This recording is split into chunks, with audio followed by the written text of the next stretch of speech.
He went to sleep, shivering on the dirt floor of a collapsed Nevada silver mine, a forgotten veteran with nothing but a frayed sleeping bag and haunting memories. By morning, a freak rock slide revealed a secret sealed for a century, thrusting him into a deadly, multi-million-dollar nightmare. The wind howling across the high Nevada desert felt less like weather and more like a physical assault. It was late October 2021, and the temperature along Highway 95, just outside the fading town of Tonopah, was plummeting toward freezing. For Nathaniel Brody, the biting cold was just another adversary in a long war that had never truly ended. Nathaniel was 42 years old, though the deep lines etching his face and the permanent exhaustion in his pale blue eyes made him look significantly older. A former Marine combat engineer, he had spent 2 tours dismantling improvised explosive devices in the dust-choked streets of Helmand Province. He had survived the shrapnel, the ambushes, and the deafening blasts that still echoed in his nightmares. But surviving the peace back home had proven to be an impossible mission. The VA system in Reno had tried to help, but the sterile white walls and the constant hum of fluorescent lights triggered a claustrophobic panic Nathaniel could rarely suppress. He couldn't hold down a job, couldn't maintain a lease, and eventually, the margins of society had simply swallowed him whole. For 3 years, he had been a ghost haunting the American West, living out of a weathered canvas rucksack, seeking only isolation and silence. Tonopah was usually a safe place to pass through, a town that understood the desire to be left alone. But a freak early-season blizzard was rolling over the San Antonio mountains, threatening to drop a lethal blanket of snow and sub-zero temperatures over the region. The few local shelters were already turning people away, packed to the brim. Even if there had been an empty cot, Nathaniel's severe PTSD made sleeping in a room full of unpredictable strangers a psychological impossibility. He needed shelter, and he needed it away from civilization. Months prior, while wandering the desolate scrubland 10 miles east of the town, Nathaniel had stumbled upon the forgotten remnants of the Liberty Bell mining district. It was a scar on the earth left over from the silver boom of the late 1800s. Amidst the rusted tailings and collapsed wooden head frames, he had found an old horizontal adit, a tunnel carved directly into the side of a steep, rocky ravine. The entrance was partially obscured by decades of rockfall and overgrown sagebrush, making it invisible to off-roaders and casual hikers. With the sky bruising into a violent, stormy purple, Nathaniel adjusted the heavy straps of his rucksack and began the grueling trek toward the ravine. The wind whipped coarse sand against his face, stinging his skin. By the time he reached the hidden entrance of the mine, his hands were entirely numb, and his breath was pluming in thick white clouds. He slipped through the narrow gap between the collapsed timber supports, instantly feeling the heavy, dead silence of the underground. The temperature inside the shaft was a constant, damp 50 degrees. Chilly, but a life-saving sanctuary compared to the lethal blizzard screaming outside. Using his military-issue tactical flashlight, Nathaniel scanned the tunnel. It was a classic 19th-century drift, about 7 feet high and reinforced with ancient, petrified Douglas fir timbers. The air smelled of oxidized copper, damp earth, and the faint, sweet decay of old wood. As a former engineer, he instinctively checked the structural integrity of the ceiling. The rock looked surprisingly solid, cut straight through dense basalt. He set up his meager camp about 50 feet deep into the tunnel, well past the reach of the wind, but close enough to see the faint grey light of the entrance. He unrolled his military surplus foam pad and his patched sleeping bag. Dinner was a half-eaten sleeve of saltine crackers and a lukewarm canteen of water. Sitting in the oppressive dark, listening to the muffled roar of the snowstorm outside, Nathaniel felt the familiar, heavy weight of his isolation.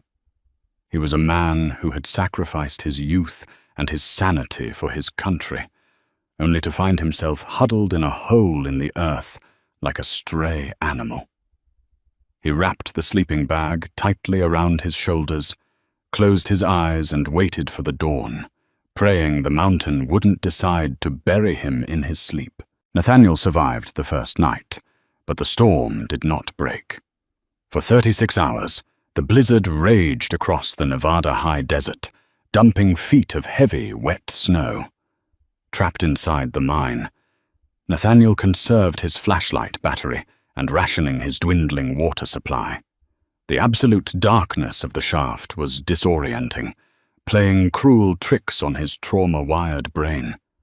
Shadows seemed to writhe, and the steady dripping of condensation sounded like distant, rhythmic footsteps. On the evening of the second day, the earth began to groan. It started as a low, subsonic vibration that vibrated through the soles of Nathaniel's worn combat boots. Then came a sharp, deafening crack, like the report of an artillery shell, echoing from deep within the bowels of the mountain. Nathaniel threw himself against the tunnel wall, his heart hammering against his ribs as years of combat training hijacked his nervous system.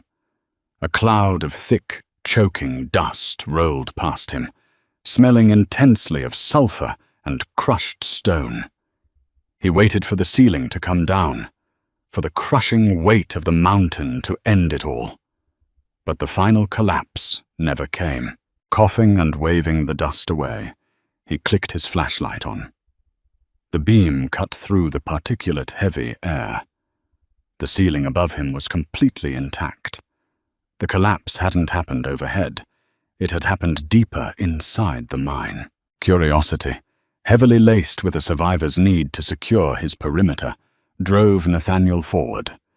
He pulled a heavy steel pry bar from his pack, a tool he carried for scavenging, and cautiously moved down the tunnel. About 30 yards past his camp, the adit took a sharp left turn.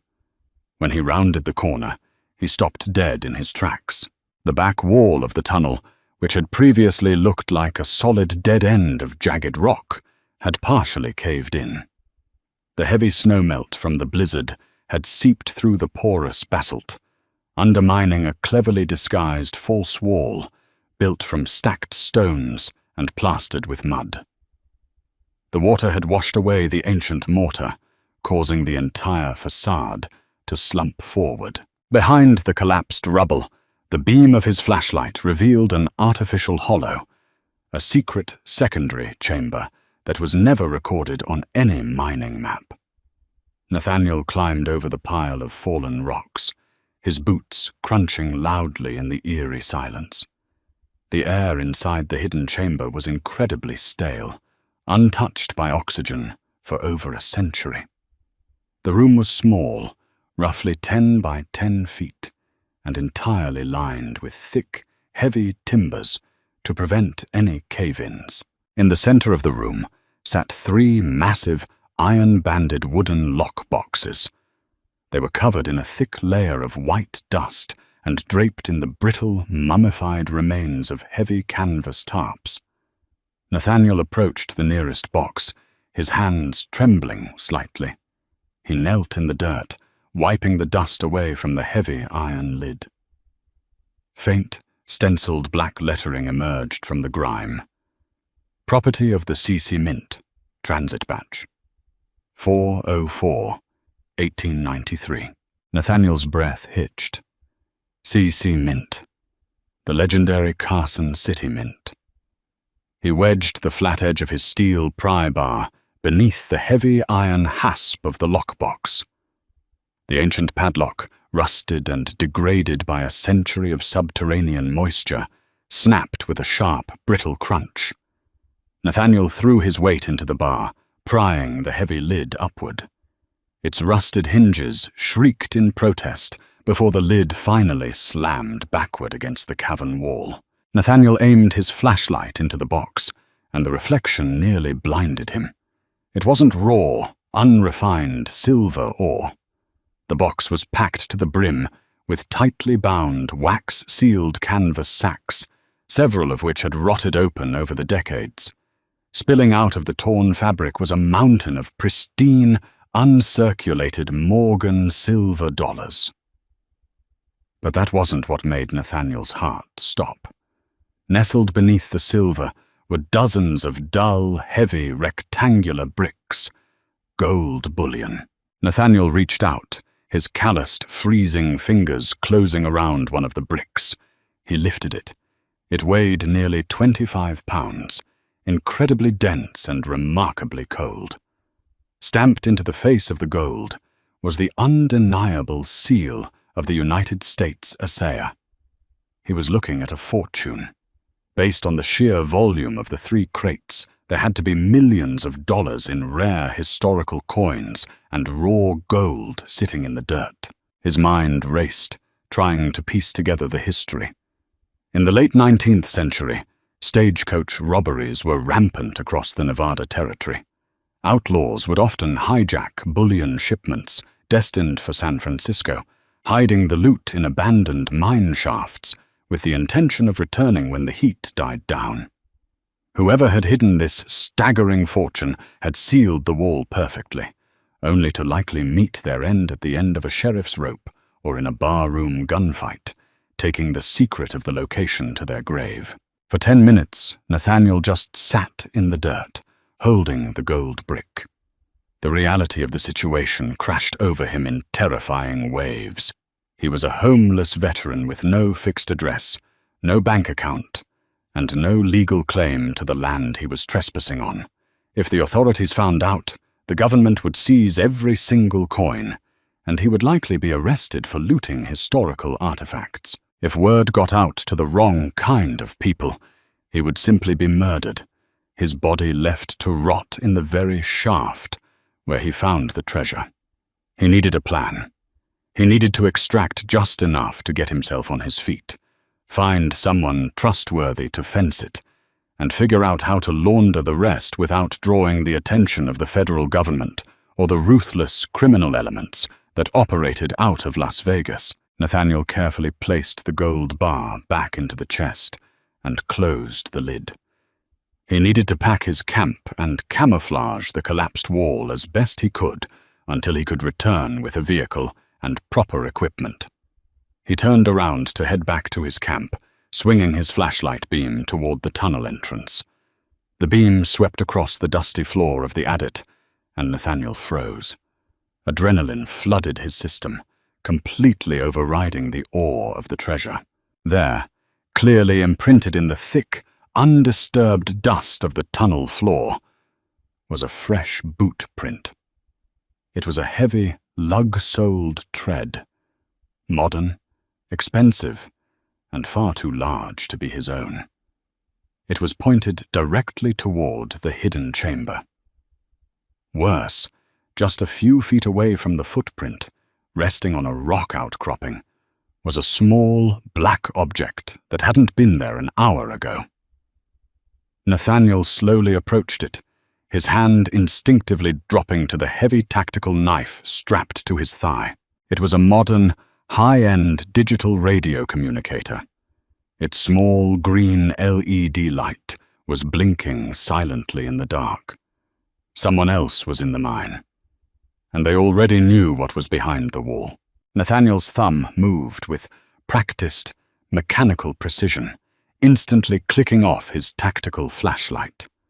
The sudden absence of the beam plunged the narrow, subterranean tunnel into an abyss of absolute, suffocating darkness.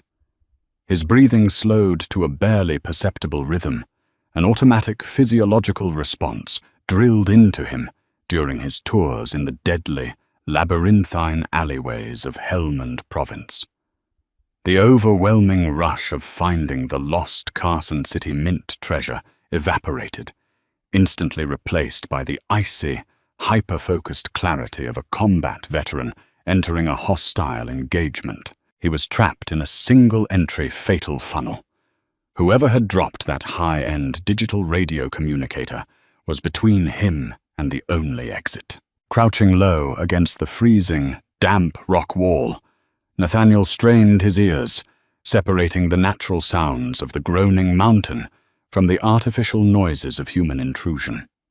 He could hear nothing but the faint dripping of condensation and the distant, muffled howling of the blizzard raging outside. Yet the blinking green LED light of the dropped radio, sitting ominously on the rock outcropping 50 feet away, served as a beacon of imminent lethal danger. His mind raced, swiftly processing the terrifying reality of his situation. This was no accidental encounter. The Liberty Bell mining district had been dead and forgotten for a century. The fact that heavily equipped individuals were braving a catastrophic high desert blizzard to enter this specific adit meant they possessed exact, historical intelligence. In the total darkness, Nathaniel drew his military-issue KA-bar combat knife from its thigh sheath. The heavy carbon steel blade felt like an old, trusted friend in his calloused hand. As a former combat engineer, he rapidly began to formulate a tactical assessment of his bleak environment. Environmental concealment, total absence of ambient light. This favored the defender, provided the intruders were relying on standard illumination. Acoustic vulnerability. The basalt walls created massive echoes.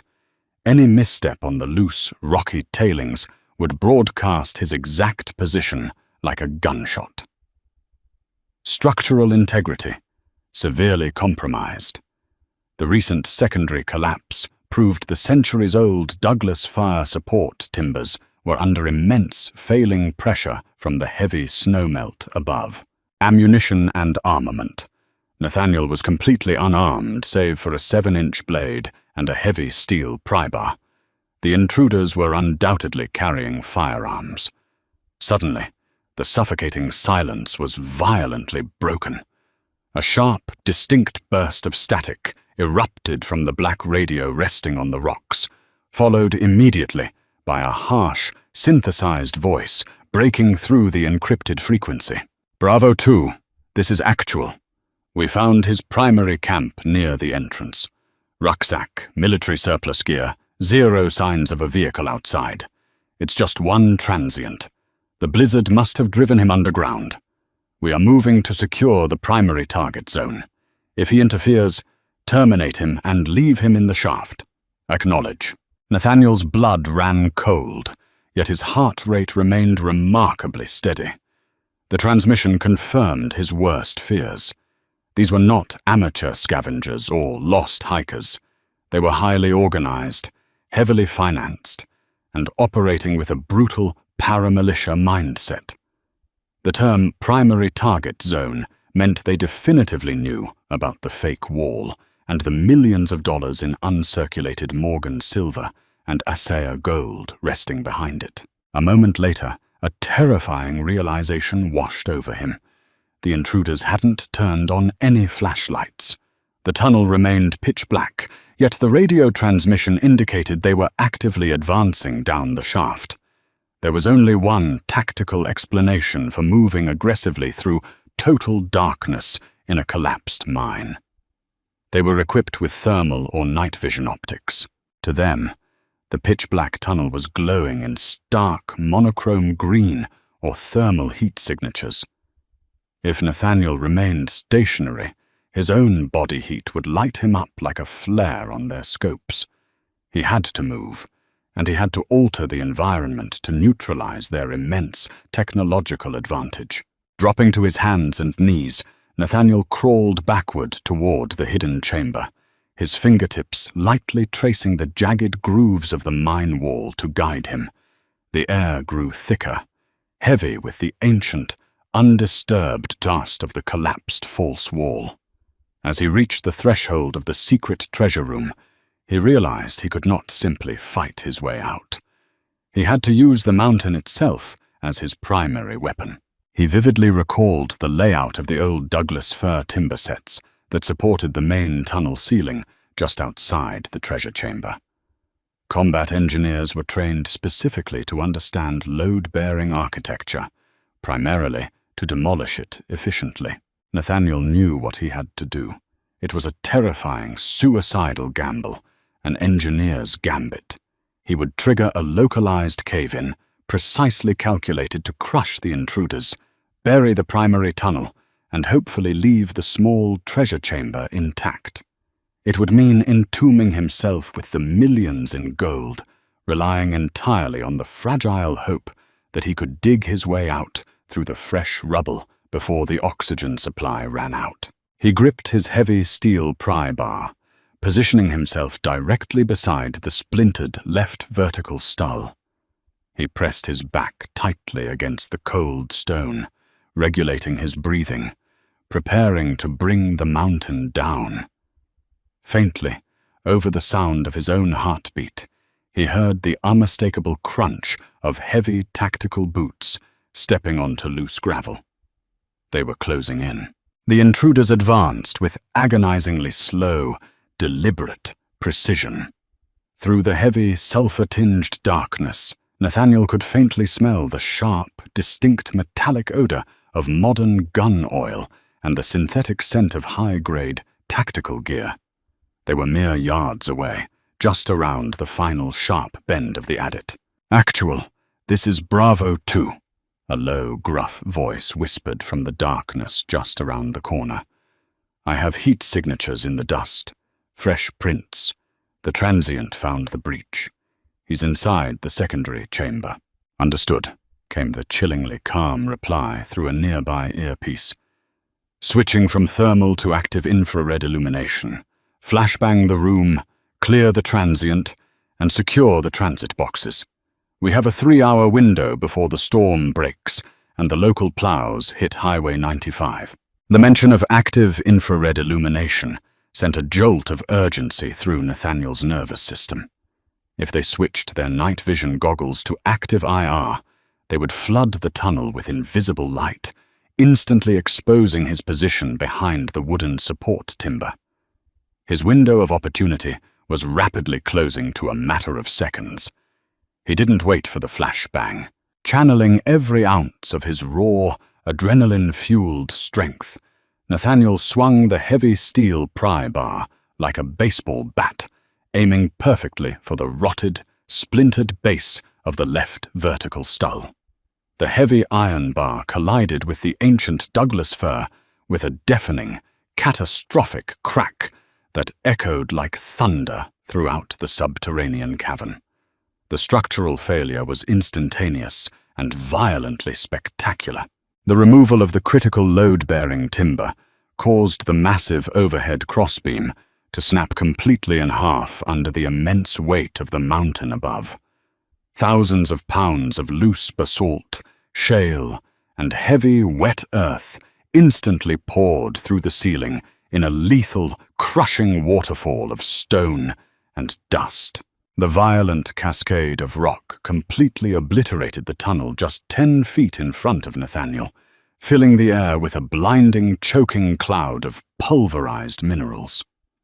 Over the deafening roar of the cave-in, Nathaniel heard the muffled, panicked screams of the two intruders as the edge of the rock slide caught them, followed by the terrifying, chaotic clatter of automatic weapons discharging blindly into the ceiling as they scrambled backward to avoid being crushed alive. Nathaniel threw himself backward into the secret treasure chamber, covering his head with his arms as the entrance to his small sanctuary was violently pelted with flying debris. The ground shook violently for 30 agonizing seconds, the mountain settling its massive weight into the newly created void. Then an eerie, suffocating silence returned. Nathaniel coughed violently, his lungs burning from the thick, acidic dust. He fumbled in his tactical webbing, finally clicking on his flashlight. The beam illuminated a terrifying reality. The main tunnel was entirely gone, replaced by a solid, impassable wall of jagged, compacted rock. The intruders were cut off, likely fleeing for the entrance if they had survived the collapse. But Nathaniel was now sealed inside a 10 by 10 foot tomb with 3 centuries-old lockboxes of unfathomable wealth. Panic, dark and primal, threatened to claw its way up his throat. He forced it down, relying on the cold, mechanical discipline of his Marine training. Panic was a luxury for the dying. Survival required immediate, calculated action. He realized that the cave-in had altered the air pressure in the room. A faint, icy draft was brushing against the back of his neck, cutting through the stagnant, dusty air. He swung the flashlight toward the rear of the small chamber. Behind the massive wooden lockboxes, the collapse of the false wall had revealed a narrow, natural fissure in the bedrock, a secondary ventilation shaft created by a geological fault line, completely unmapped by the original 19th century miners. It was impossibly narrow, jagged, and pitched upward at a severe, punishing angle, but the frigid air blowing down from it smelled faintly of fresh pine and freezing snow. It was a secondary exit to the surface. Time was critical. He had no idea how much oxygen remained in the sealed chamber, nor did he know if the heavily armed intruders would return with digging equipment once the dust settled. He had to move, but he refused to leave empty-handed. His days of sleeping in the dirt, of freezing in the margins of a society that had forgotten his sacrifice, were permanently over. Nathaniel quickly opened his heavy canvas rucksack and dumped his meager, worthless possessions onto the dirt floor. He dropped to his knees beside the splintered lockboxes. He moved with frantic purpose, ignoring the historical awe of the moment. He bypassed the raw gold bullion bricks. They were 25 pounds each, far too heavy and dense to carry up a steep, narrow vertical climb without completely exhausting his muscles or getting wedged in the fissure. Instead, he focused entirely on the tightly bound, wax-sealed canvas sacks of Carson City Morgan silver dollars. He shoved 4 of the heavy sacks into the bottom of his rucksack, distributing the weight evenly.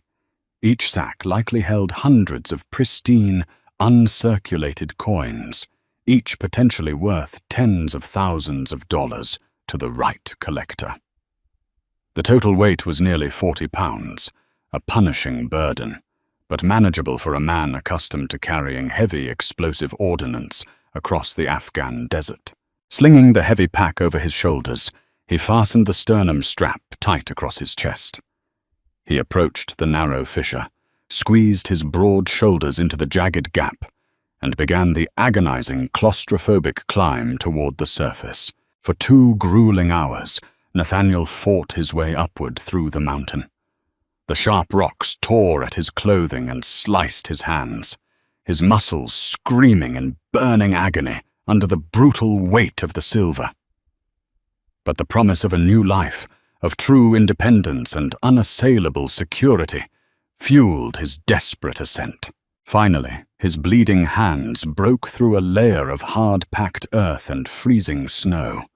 He hoisted himself out of the narrow fissure, collapsing onto the frozen, wind-scoured surface of the San Antonio Mountains.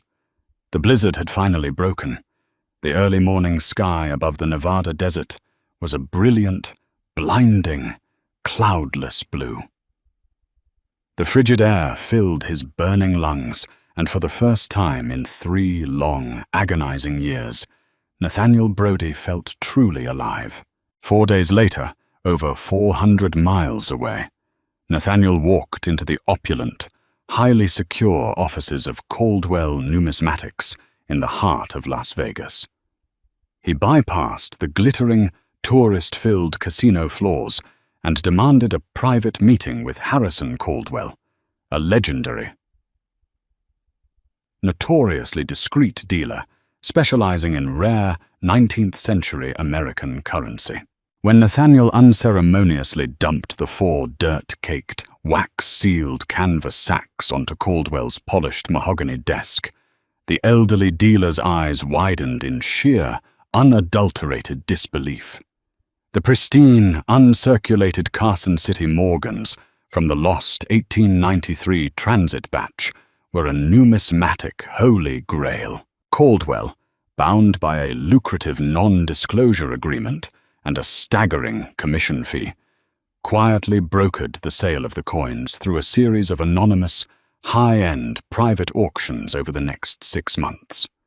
The total net yield after laundering the funds through a newly established, ironclad trust account was just over $12.4 million. Nathaniel never returned to Tonopah, nor did he ever report the remaining gold bullion sitting in the dark depths of the collapsed mine. Let the cartel-backed treasure hunters spend the rest of their miserable lives digging through the rubble for ghosts. Today, Nathaniel Brody lives on a sprawling 3,000-acre private ranch nestled deep in the heavily forested mountains of western Montana. The property is heavily secured, entirely off the grid and completely sealant, save for the wind blowing through the towering pines. He established a quiet, heavily endowed philanthropic foundation that anonymously purchases massive tracts of rural land, converting them into secure, private retreats specifically designed to house and treat homeless combat veterans suffering from severe PTSD. He finally found his peace, bought and paid for by a forgotten mountain, a crumbling wall, and the heavy, undeniable weight of history. If Nathaniel's incredible journey from the cold, forgotten depths of an abandoned Nevada silver mine to finding peace and a multi-million-dollar treasure kept you on the edge of your seat, make sure to like this video. Share this breathtaking real-life story of survival, military grit, and hidden history with your friends. Don't forget to hit that subscribe button and ring the notification bell so you never miss another thrilling tale of lost fortunes and ultimate redemption. Thank you all.